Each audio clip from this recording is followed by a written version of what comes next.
Été 1943. L'Europe est déchirée par la guerre la plus meurtrière de son histoire. De jour, les bombardiers américains effectuent des vols sans discontinuer afin d'endiguer la puissance militaire allemande. De nuit, les Anglais prennent le relais.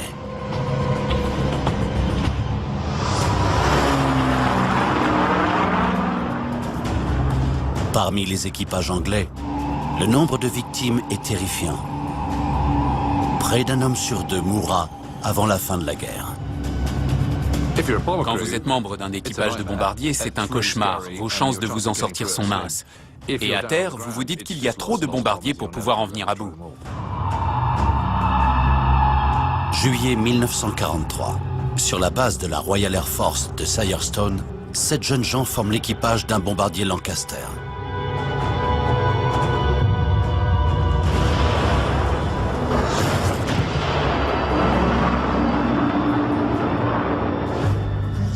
Le mécanicien de bord, Norman Jackson de Londres, 24 ans, est le plus âgé. Son fils, David Jackson, se rappelle les récits de son père à propos de ses nouveaux coéquipiers. Ils étaient comme des frères, tous les 7. C'était un pour tous, tous pour un, comme on dit. Une équipe incroyablement soudée. L'équipage est commandé par Fred Mifflin, un pilote de 20 ans, élevé parmi les pêcheurs sur l'île de Terre-Neuve. Une autre recrue, Dick Starkey, se souvient bien de Mifflin. On l'appelait Miff. J'avais rejoint l'escadrille à la même période que lui, en novembre 43. Et c'est le genre de gars qu'on ne pouvait qu'aimer. C'était un type bien.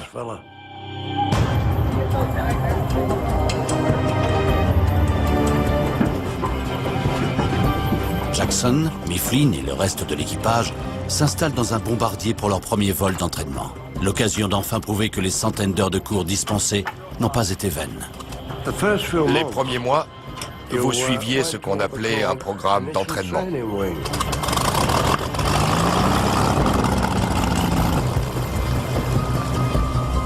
L'entraînement de la RAF était conséquent pendant la guerre. Vous aviez des cours théoriques, puis des cours de pilotage élémentaire si vous étiez pilote. Ça pouvait prendre des mois.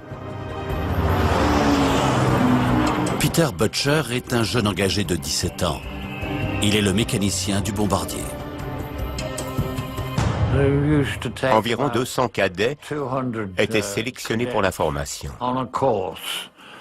Vous deviez suivre tous les entraînements et les cours, et si vous aviez le niveau, vous pouviez faire carrière dans la Royal Air Force. Affirmatif.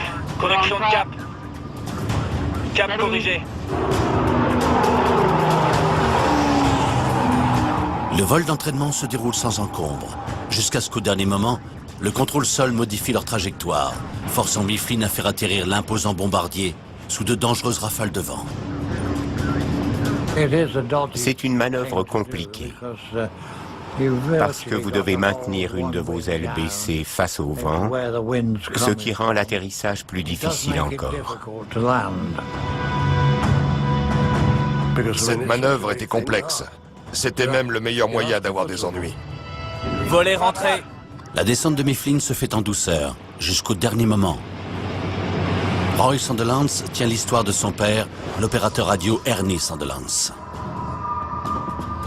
Le vent latéral soufflait très fort et il devait atterrir sur un aérodrome inconnu. L'avion a atterri en faisant grand bruit. Il s'est posé très violemment et le train d'atterrissage s'est effondré sous l'avion.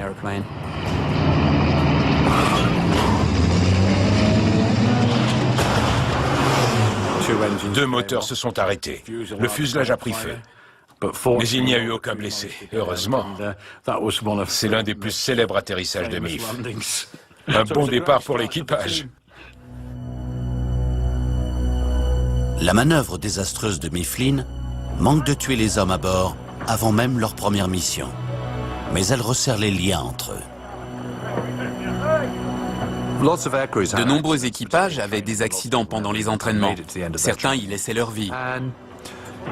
Un équipage fonctionne seulement si les gens se font confiance. C'est indispensable. Avec Mifflin, ils avaient confiance et ce malgré l'accident. Ils l'appréciaient tous. Ils se sentaient en sécurité. C'était la guerre sur tous les plans, beaucoup de gens mouraient. Il fallait faire avec.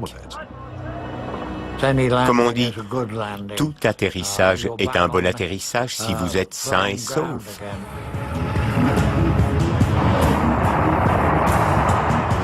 L'équipage du bombardier allait être mis à l'épreuve dans les mois à venir. Ils sont en effet sur le point d'être envoyés au front contre les escadrons nazis, composés de pilotes aguerris, prêts à tout pour défendre leur patrie.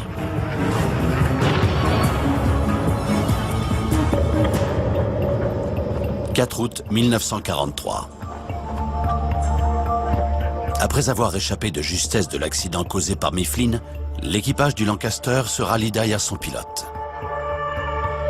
L'état-major a décidé de renvoyer ce pilote à l'entraînement, mais l'équipage s'y est opposé. Il voulait rester solidaire. Les atterrissages mouvementés ne les dérangeaient pas. Tous ne juraient que par Mifflin. La réputation de Mifflin était apparemment devenue prodigieuse dans toute l'escadrille. Une fois en vol, Miff pilotait un bombardier Lancaster comme personne. L'état-major de la RAF n'a pas d'autre choix. Le commandement de bombardier a désespérément besoin de pilotes. À l'époque, c'était la pénurie. Ils cherchaient à tout prix des pilotes et des équipages. Peu importe d'où ils venaient, il en manquait cruellement.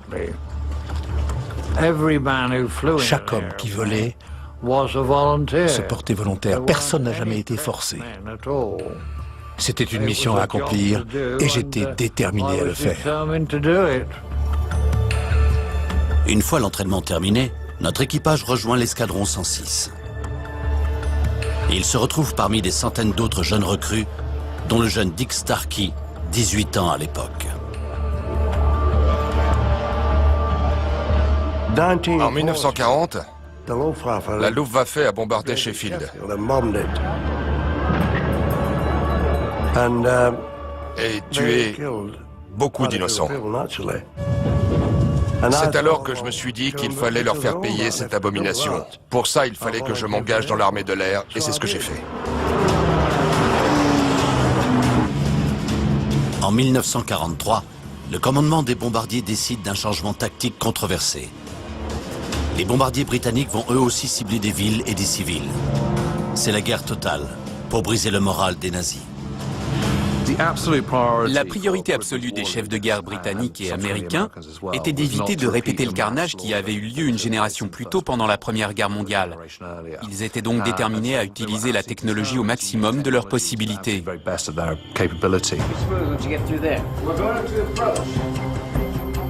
Le 22 août 1943, seulement 3 semaines après son crash, l'équipage de Mifflin s'apprête à s'envoler pour sa première mission. S'ils parviennent à mener à bien 30 missions sans se faire abattre, leur période de service sera terminée.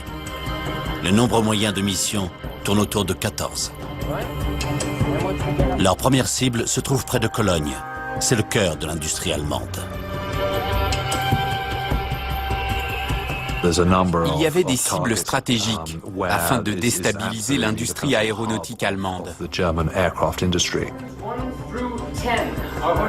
L'idée était de bombarder les infrastructures de la Luftwaffe afin qu'elles ne puissent plus vous attaquer. De surcroît, vous vous assuriez la maîtrise de l'espace aérien.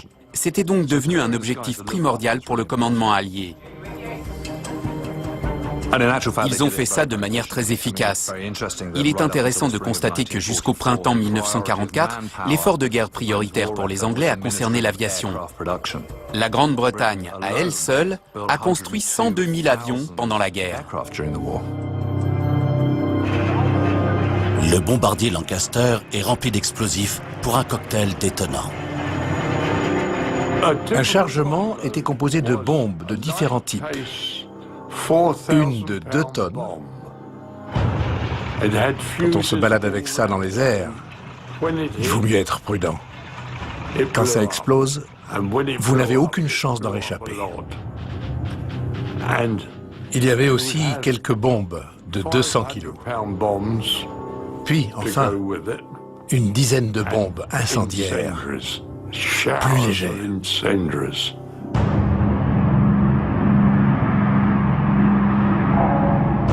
Même le décollage, pour atteindre la relative sécurité des airs, est un exercice périlleux.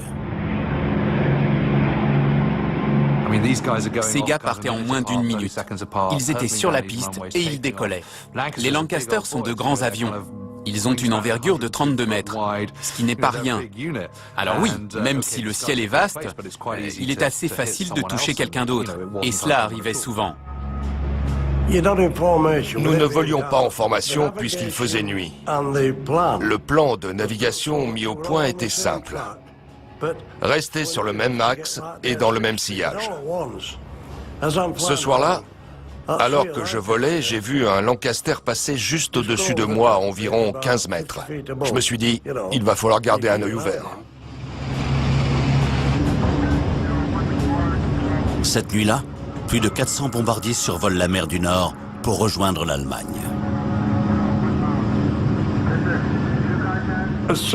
Dès que nous avions décollé, leur radar nous avait détectés. Ils savaient qu'on arrivait. Et ils nous attendaient, de pied ferme. Les Allemands n'étaient pas fous. Le ciel s'illumine des tirs de défense allemands à l'approche de la flotte de bombardiers Lancaster. Si vous étiez dans la ligne de mire des canons, c'était terminé. Vous tombiez comme une pierre. L'avion était transpercé de tous les côtés par les éclats d'obus. Ces éclats atteignaient forcément le réservoir de carburant qui était situé dans les ailes. C'en était fini de votre appareil. Les tirs anti-aériens endommagent une aile du Lancaster. Fred Mifflin tente alors de stabiliser au mieux l'appareil, pendant que le bombardier Maurice Toft se focalise sur sa cible, une usine chimique. Toft est guidé par les fumigènes colorés lâchés par les éclaireurs.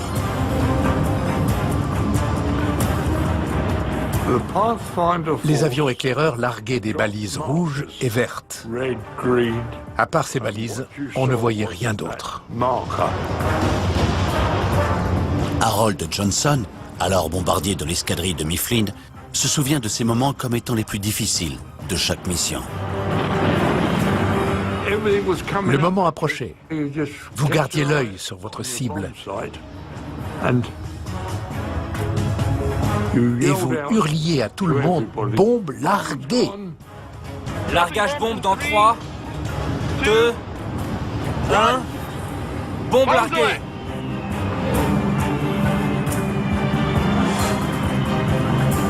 Le reste de l'équipage et moi avions l'habitude de marmonner « Mais largue ces maudites bombes !»